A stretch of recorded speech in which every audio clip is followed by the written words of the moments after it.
Avec nous en direct de l'hôpital de Châteauroux pour en parler, François Jolivet. Monsieur Jolivet, vous êtes député LREM, chef de file comme soutien à la maternité du Blanc. Avant de connaître la décision finale, vous parliez d'une fermeture lourde de conséquences. Aujourd'hui, on y est. Quel est votre sentiment ? Bonjour madame, mais écoutez, c'est lourd de conséquences parce que c'est un échec sur deux plans. Un échec d'abord sur la forme. Pour qu'une politique soit appropriée par des destinataires de politique publique, il faut qu'elle soit comprise, et aujourd'hui elle est incomprise. Vous savez, au mois de juin, on nous annonce que la maternité est suspendue pour l'activité de juillet et août. Au mois d'août, on nous annonce qu'il va y avoir une mission d'expertise. Au mois de septembre, l'hôpital de Châteauroux commence à rechercher des professionnels de santé pour le mois de novembre, pour un centre périnatal. Les experts ne sont pas encore arrivés.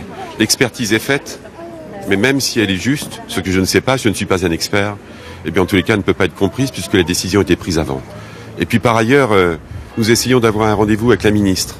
La ministre semble protégée par sa haute administration. Elle ne reçoit personne. Elle ne reçoit pas que Jolivet, député de l'Indre. Elle ne reçoit personne. Elle met en front des élus ses ARS dans toute la France.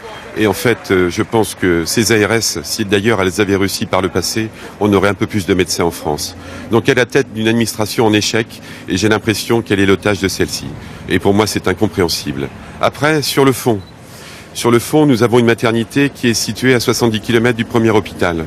On nous explique qu'il est possible de transporter les gens facilement. Je ne sais pas ce que ça signifie pour une maman, une parturiente, puisque j'ai appris un mot, d'avoir ses os et puis de monter dans une voiture. On nous dit qu'il va y avoir des ambulanciers, mais les ambulanciers, Jolivet, on sait très bien qu'ils ne montent plus les gardes. Monsieur Jolivet, je me permets de vous couper, excusez-moi. Je voudrais savoir, vous, quels sont vos leviers pour faire plier le gouvernement à présent ?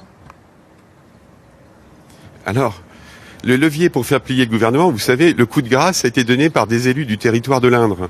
C'est sous la présidence du maire de Châteauroux que le conseil de surveillance s'est tenu et finalement c'est lui qui a décidé de la fermeture.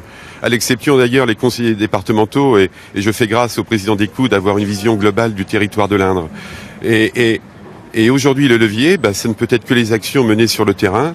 J'espère que nous aurons enfin ce rendez-vous et j'espère que l'ensemble des administrés qui ne détiennent pas aujourd'hui d'écoute, qui n'ont pas d'écoute auprès de l'État, en trouvent et moi je serai leur ambassadeur. Je vais essayer, mais vous savez quand les portes se ferment. Oui ou non, est-ce qu'il y aura un rapport avec le plan santé du gouvernement ? Écoutez, je vais vous dire, aujourd'hui la maternité elle est fermée, juridiquement. Eh bien ce que je puis vous dire, c'est que la pression a changé de camp. Avant nous avions la pression avec la peur, maintenant je pense que les pouvoirs publics devront changer de mesure et changer d'attitude parce que sans écoute, les politiques ne seront pas comprises. Merci. Et je crois qu'il faudra faire un retour d'expérience au gouvernement sur cette affaire parce que c'est facteur d'échec de toutes les politiques conduites. Merci beaucoup monsieur le député de nous avoir éclairés.